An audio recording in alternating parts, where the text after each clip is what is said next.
حکومت پاکستان سے بھیجے گئے وزراء کے ساتھ جموں کشمیر جوائنٹ عوامی ایکشن کمیٹی کے جو مذاکرات ہیں وہ ناکام ہو چکے ہیں، اور اس کی وجہ کیا بنی؟ دو مین مطالبات: نمبر 1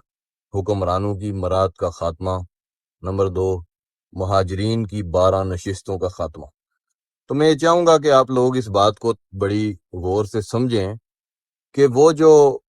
حکومت پاکستان کی طرف سے بھیجے گئے منسٹرز تھے یا وزراء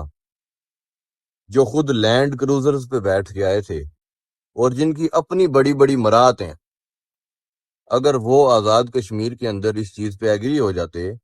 کہ مراد کا خاتمہ ہوگا تو بہت جلد پاکستان کے اندر سے ان کے خلاف، ان کی مراد کے خاتمے کے خلاف آواز اٹھنا شروع ہو جاتی، اور اس وجہ سے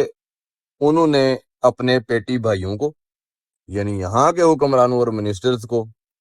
ان کو ڈیفینڈ کیا، اور آج یہ تحریک پھر سے ایک نئے مرحلے میں داخل ہے کہ جب ہم 29 ستمبر کی تیاریاں کر رہے ہیں اور مذاکرات ناکام ہو چکے ہیں، اور انشاءاللہ عوام لاکھوں کی تعداد میں 29 ستمبر کو نکلیں گے، اور اس وقت ہی پھر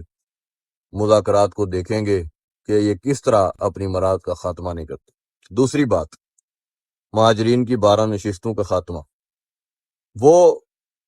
منسٹر موصوف جو پاکستان کی طرف سے بھیجے گئے، یہ انہی کے مفادات ہیں کہ وہ اس وقت حکومت میں، اور آپ کو پتہ ہے جس طرح پاکستان میں جس پارٹی کی حکومت ہوتی ہے وہاں سے وہ پہلے 12 سیٹیں مینج ہوتی ہیں، اس بلیک میلنگ کی بنیاد پہ یہاں پہ 25 سیٹیں جو چاہیے ہوتی ہیں اس کی بنیاد پہ یہاں پہ حکومت بنتی ہے۔ تو وہ اپنے مفادات کے خلاف کس طرح یہ فیصلہ کر سکتے تھے کہ مہاجرین کی 12 سیٹوں کا خاتمہ کیا جائے، جو وہ یہ جواز بنا رہے ہیں کہ اس کے لیے کسی آئینی امینڈمنٹ کی ضرورت ہے، اور یہ آئین کے خلاف بات ہے۔ تو آپ کی اطلاع کے لیے عرض کرتا چلوں کہ آزاد کشمیر کی 13ویں ترمیم کے بعد آزاد کشمیر حکومت میں